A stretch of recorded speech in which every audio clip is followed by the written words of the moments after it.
So ఇంకా section 6 ఏంటంటే మనం ఫైల్లో అసలు ట్రాన్స్ఫర్ ఆఫ్ ప్రాపర్టీ అంటే ఏందో చూసాం కదా.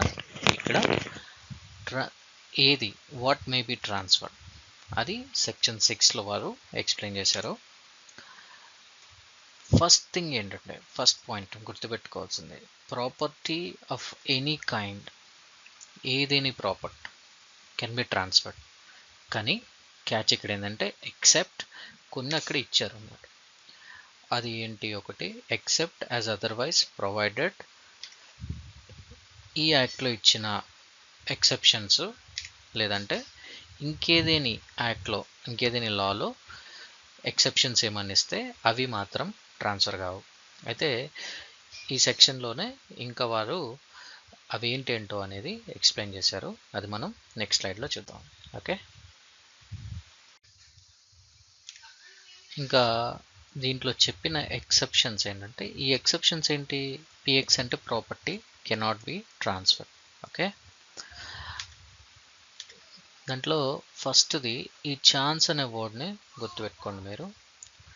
The chance of an heir apparent succeeding to an estate. Heir అంటే మనకు తెలుసు వారసుడు, అతనికి వారసత్వంగా వస్తుంది, ఇంకా రాలేదు, వస్తుంది అనుకోని ఆ ప్రాపర్టీని సేల్ చేసిండు అనుకో, అట్లాంటి ప్రాపర్టీ ట్రాన్స్ఫర్కి పనికిరాదు. That cannot be transferred.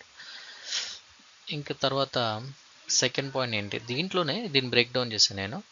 The chance of a relation అంటే రిలేషన్ అంటే ఆ relative obtaining a legacy on the death of kinsmen.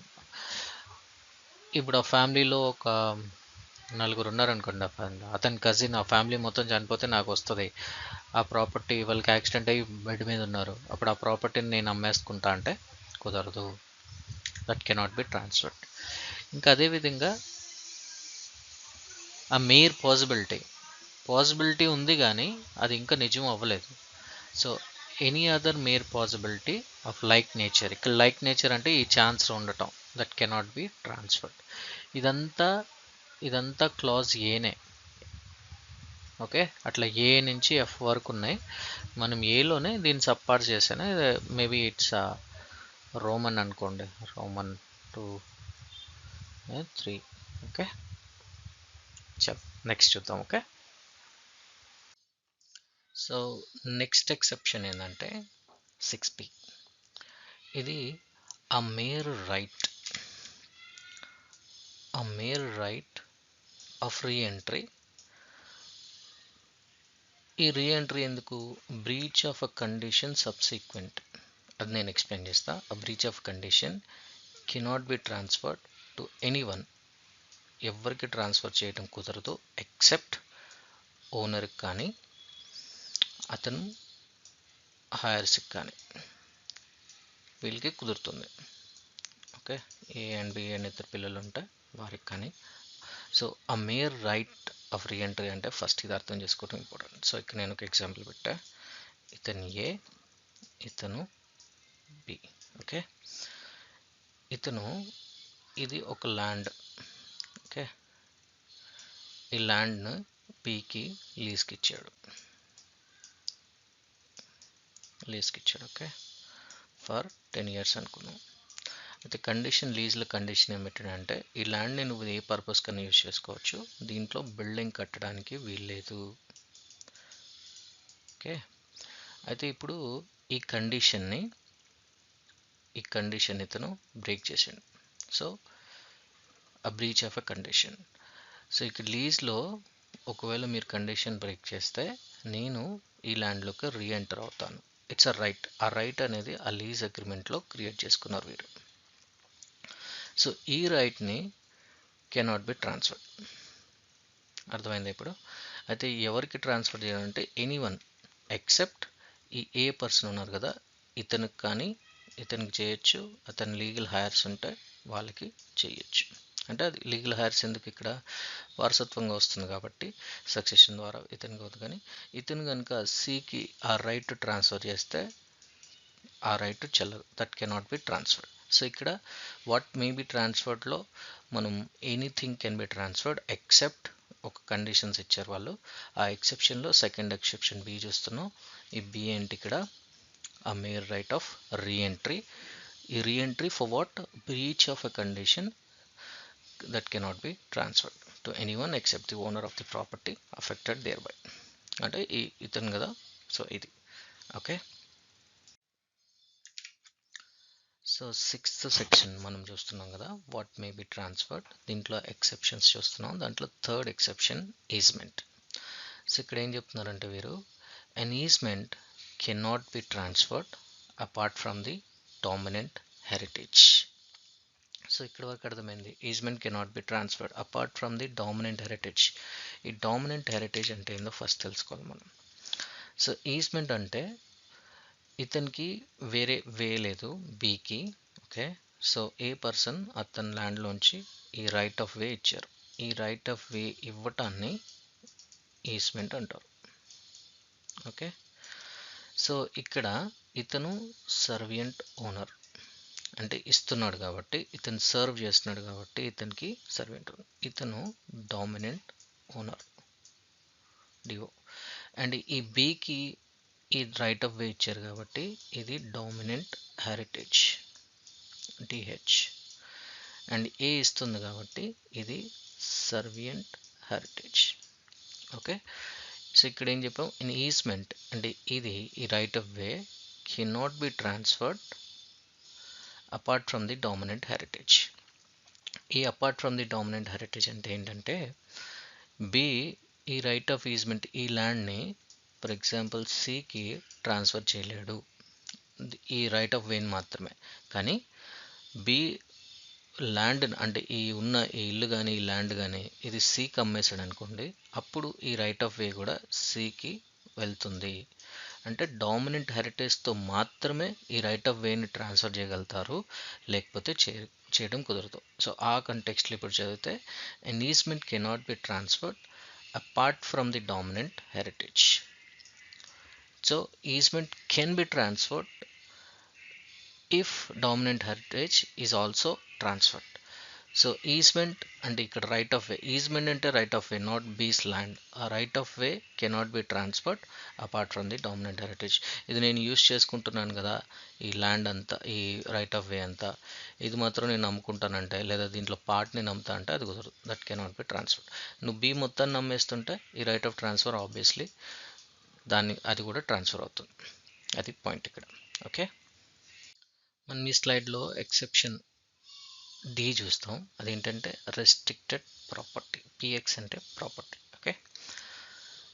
So ఇదేం చెప్తుంది, an interest in property restricted in it's enjoyment to the owner personally cannot be transferred by him. So ఇక్కడ ఒక example తోటి మనకు బెటర్గా అర్థమవుతుంది, ఓకే. ఇతను ఏ పర్సన్, ఇతను బి పర్సన్, ఓకే. ఇతను ఏం చెప్పాడంటే, ఈ ల్యాండ్ ఈ పార్క్ లాగా ఉంది కదా, ఇది ల్యాండ్, ఇది ఈ బి పర్సన్ లైఫ్ టైం మొత్తం యూజ్ చేసుకోవచ్చు అని చెప్పాడు. సో దానివల్ల ఏమవుతుందంటే, ఈ ప్రాపర్టీ అనేది cannot be transferred by be because ఇది ఒక రెస్ట్రిక్టెడ్, ఒక 10 yearsకి యూజ్ చేసుకోమన్నాను అనుకో, అది కూడా రెస్ట్రిక్షన్.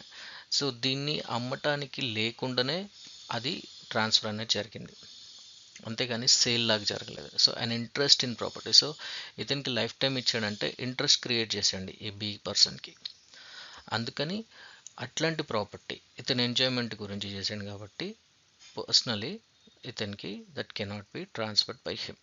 సో మీరు ఇంకా 4th పాయింట్ గుర్తుపెట్టుకోవాల్సింది restricted property, okay. In case ఇతను చనిపోతే ఇతని హైయర్స్కి పోదు, ఈ ప్రాపర్టీ వెనక్కి వచ్చేస్తుంది ఇతనికి, ఇతన్ని రివిజనర్ అంటారు. ఇది ముందు మనం తెలుసుకుంటాం ఇది, ఓకే.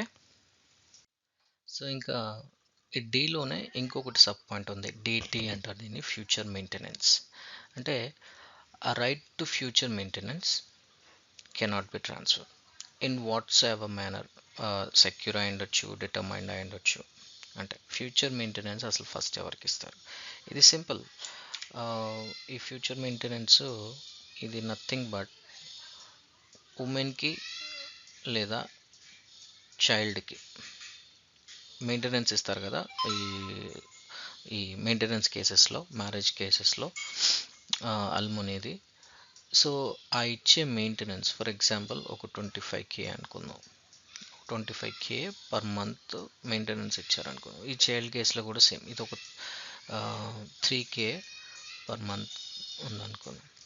సో ఈ ఉమెన్ ఇంకెవ్వరికి, ఎనీ అదర్ పర్సన్కి కెనాట్ బి ట్రాన్స్ఫర్. అట్లనే ఈ చైల్డ్ తరపున గార్డియన్ కానీ ఈ మెయింటెనెన్స్ని that cannot be transfer. Okay. ఈ ఈ మెయింటెనెన్స్, ఈ ఫ్యూచర్ మెయింటెనెన్స్కి గాను ఏదైనా ఒక ఎస్టేట్ ఇచ్చి ఆ ఎస్టేట్ మీద వచ్చే రెంట్ కానీ మీన్స్ ప్రాఫిట్ కానీ దీనికి యూజ్ చేసుకోమని అట్లా ఏమైనా ఆర్డర్ ఉంటే ఈ ప్రాపర్టీని కూడా సేల్ చేయడానికి లేదంటే ట్రాన్స్ఫర్ చేయడానికి వీల్లేదు. ఓన్లీ ఆ మెయింటెనెన్స్ మాత్రమే తీసుకోవాలి. అది కూడా ఈ ఉమెన్నే తీసుకోవాలి. ఈమె తరపున ఇంకెవరికి ఆ రైట్ని కూడా ఆమె ట్రాన్స్ఫర్ చేయడానికి వీల్లేదు. ఓకే. సో ఇంకా 5th ఎక్సెప్షన్, అది ఈ రైట్ టు సూ. ఆ mere right to sue cannot be transfer. అంటే right to sue cannot be transfer అంటే for example A person, B person ఇద్దరు ఉన్నారనుకోండి. ఓకే. ఏ ఇంకా బి. ఇతను ఏ కార్ డ్రైవ్ చేస్తూ బిని యాక్సిడెంట్ చేశాడు. సో డ్యామేజెస్ గురించి ఈ బికి రైట్స్ వస్తాయి. ఈ ఏ మీద క్లెయిమ్ చేసుకోవడానికి డ్యామేజెస్ గురించి. ఈ right cannot be transfer. Okay, అది పాయింట్ ఇక్కడ. నెక్స్ట్ ఎక్సెప్షన్ ఏంటంటే 6F పబ్లిక్ ఆఫీస్. ఇక్కడ ఏం చెప్తారంటే public office also cannot be transferred. ఇంకా ఆ officer salary, public officer salary కూడా కెనాట్ బి ట్రాన్స్ఫర్డ్. దీనికి ఎగ్జాంపుల్ ఏంటంటే ఒక పోలీస్ ఆఫీసర్ని తీసుకుందాం. అతను పనిచేసే police station public office, anyone can go, అది పబ్లిక్ ప్రాపర్టీ. సో ఇక్కడ ఆ ఆఫీస్ దాన్ని ట్రాన్స్ఫర్ చేయడానికి వీల్లేదు. ఫర్ ఎగ్జాంపుల్ పోలీసు తన పొజిషన్ని, ఇన్స్పెక్టర్ ఉన్నాడు అనుకోండి, అతని ఫ్రెండ్కి ట్రాన్స్ఫర్ చేయడానికి లేదు. ఓకే. అట్లనే అతని శాలరీ అతనికి మాత్రమే ట్రాన్స్ఫర్ చేస్తారు. అతని రిక్వెస్ట్ మీద అతని ఫ్రెండ్కో, అతని మమ్మీకో, అతని వైఫ్కో ట్రాన్స్ఫర్ చేయడం కుదరదు. అతనికి ట్రాన్స్ఫర్ చేస్తారు, ఆ తర్వాత ఎవరికైనా ఏమైనా చేసుకునేది. బికాజ్ ఎందుకంటే ఆ శాలరీ అనేది in consideration of his services. And ఈ పబ్లిక్ ఆఫీస్లో ఎక్కడైతే అతను పని చేస్తున్నారో that is because of his appointment. So ఆ ప్రాపర్టీని ఫర్ ఎగ్జాంపుల్ ఎస్హెచ్ఓ ఉన్నాడు అనుకోండి, station house officer, is the head of the police station for that particular. అతనికి ఎవ్రీ రైట్ ఉంటుంది ఆ పోలీస్ స్టేషన్ మీద, ఫుల్ పవర్స్. సో సో అదే చెప్తున్నారు, అట్లా పబ్లిక్ ఆఫీస్ అయినచ్చు. ఫర్ ఎగ్జాంపుల్ పిఎంఓ ఉంది, ప్రైమ్ మినిస్టర్ ఆఫీస్, సిఎంఓ ఉంది, చీఫ్ మినిస్టర్ ఆఫీస్. ఇవన్నీ వాళ్ళు పదవీ కాలంలో ఉన్నప్పుడు యూజ్ చేసేవి. అవి వాళ్ళ ఓన్ ప్రాపర్టీస్ కాదు. ఎమ్మెల్యేస్కి క్వార్టర్స్ ఇస్తారు. ఆ క్వార్టర్స్ కూడా అతను ఓన్ ప్రాపర్టీ కాదు, దట్ కెనాట్ బి ట్రాన్స్ఫర్డ్. ఇది ఇక్కడున్న పాయింట్. మీరు ఎగ్జామ్లో రాయాల్సింది ఇంతే. ఆ public office cannot be transferred nor can the salary of a public officer whether before or after it has become payable. Right. చలో, ఇక్కడ ఈ 6Gలో స్టైఫండ్ ఇంకా పెన్షన్స్. ఈ స్టైఫండ్ అండ్ పెన్షన్స్ కూడా కెనాట్ బి ట్రాన్స్ఫర్డ్. స్టైఫండ్ అంటే military వాళ్ళు, naval, air force ఇంకేదైనా ట్రైనింగ్ ఇచ్చేటప్పుడు వాళ్ళకి స్టైఫండ్ ఇస్తారు. అది ఎందుకు ఇస్తారంటే వాళ్ళు లివింగ్ ఎక్స్పెన్సెస్, ట్రావెల్ ఎక్స్పెన్సెస్ అట్లా మెయింటైన్ చేసుకోవడానికి స్టైఫండ్ ఇస్తారు. That is not a salary, that is a stipend. అంటే వాళ్ళు ఇంకా ఫుల్ సర్వీస్లోకి రాలేదు, but they are getting trained for the service. అప్పుడు ఇంకోటి ఈ సివిల్ పెన్షన్స్ అంటే అందరూ ఎంప్లాయీస్, గవర్నమెంట్ ఎంప్లాయీస్, వీళ్ళకి ఆ పెన్షన్ అనేది రిటైర్మెంట్ తర్వాత ఇస్తారు. అది ఇంకా పొలిటికల్ పొజిషన్ సర్వ్ చేసిన తర్వాత వాళ్ళకి కూడా పెన్షన్స్ ఇస్తారు. ఈ పెన్షన్స్ని, ఈ స్టైఫండ్ని, ఇవి ఇచ్చేవి that cannot be transferred. Simple. Okay. So ఇంకా హెచ్ ఏంటంటే ప్రొహిబిటెడ్ ట్రాన్స్ఫర్స్. ఇది ఒక 3 పాయింట్స్ ఉన్నాయి దీంట్లో. 1 by 1 చూద్దాం. No transfer can be made oppose to nature of the interest affected thereby. అంటే ఫర్ ఎగ్జాంపుల్ దీనికి ఒక ఎగ్జాంపుల్ చేస్తాం. స్కూల్ బిల్డింగ్ ఉంది. ఓకే. లేదా పార్క్ ఉంది, పబ్లిక్ పార్క్. ఈ దీన్ని కెనాట్ బి ట్రాన్స్ఫర్డ్, ఎందుకంటే ఇది public property, it's prohibited transfers. ఇవన్నీ గవర్నమెంట్ ఓనర్ కాబట్టి government cannot be transferred to anyone. ఆ స్కూల్ బిల్డింగ్స్ వాటిని లేదంటే ఇప్పుడు పార్క్ ఎవరైనా ఇన్ఛార్జ్ ఉన్నారో, లేదంటే ఆఫీసర్ అసైన్డ్ అండ్ అదే స్కూల్కి ఎవరైనా హెడ్ మాస్టర్ లేదా టీఓ అసైన్డ్, వాళ్ళకి కూడా ఉండదు. Unlawful object or consideration within the meaning of section 23. ఇవన్నీ ప్రొహిబిటెడ్ ట్రాన్స్ఫర్స్ అనమాట. ప్రొహిబిటెడ్ కాంట్రాక్ట్స్ కిందకు వస్తాయి, ఇల్లీగల్ కాంట్రాక్ట్స్. అందులో for example car, stolen car, okay, దాన్ని ఒక 10,000కి ట్రాన్స్ఫర్ చేయడానికి సేల్ అగ్రిమెంట్ కుదిరింది అనుకో, ఈ కారు దొంగతనం చేసిన car. So this cannot be transfer. ఇంకా మూడోది, a person legally disqualified to be a transfer. ఇక్కడ ఎవరు? మైనర్తో కాంట్రాక్ట్ చేసుకున్నారు అనుకోండి, నా ప్రాపర్టీ ఉంది 10 లక్షలకి నీకు అమ్ముతున్నా అని, అతను 10 లక్షలకి పే చేస్తాడు అనుకోండి, మీకు ఆ ప్రాపర్టీ పోతుంది, 10 లక్షలు పోతాయి మీరు తీసుకున్నది. ఎందుకంటే minor is a disqualified person to be a transferee. Okay, అతనితో అగ్రిమెంట్ చేసుకోవటం కుదరదు. సో ఈ మూడిట్ని కలిపి ప్రొహిబిటెడ్ ట్రాన్స్ఫర్స్ అని మనం అనొచ్చు. అది 6Hలో చెప్పున్నారు. ఓకే, ఇంకా చివరి ఎక్సెప్షన్ ఏంటంటే అవి రిస్ట్రిక్టెడ్ రైట్స్. ఇక్కడ ఒక 3 పాయింట్స్ ఇచ్చారు, మీరు మెయిన్గా ఇవి గుర్తుపెట్టుకోవాల్సిన టర్మ్స్. టెనెంట్కు ఉండే రైట్స్, ఈ రైట్ ఆఫ్ ఆక్యుపెన్సీ, ఇది కనుక అన్ట్రాన్స్ఫరబుల్ అని కనుక రెంటల్ అగ్రిమెంట్లో ఉంటే that cannot be transferred. So this cannot be transferred.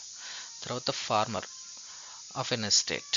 So ఒక ఎస్టేట్, ఒక ల్యాండ్కి అతను ఫార్మింగ్ చేస్తున్నాడు, అతను ఇయర్లీ సమ్ రెంట్ పే చేయాలి కదా, తెలుగులో కౌలు అంటారు, అది పే చేయలేదు.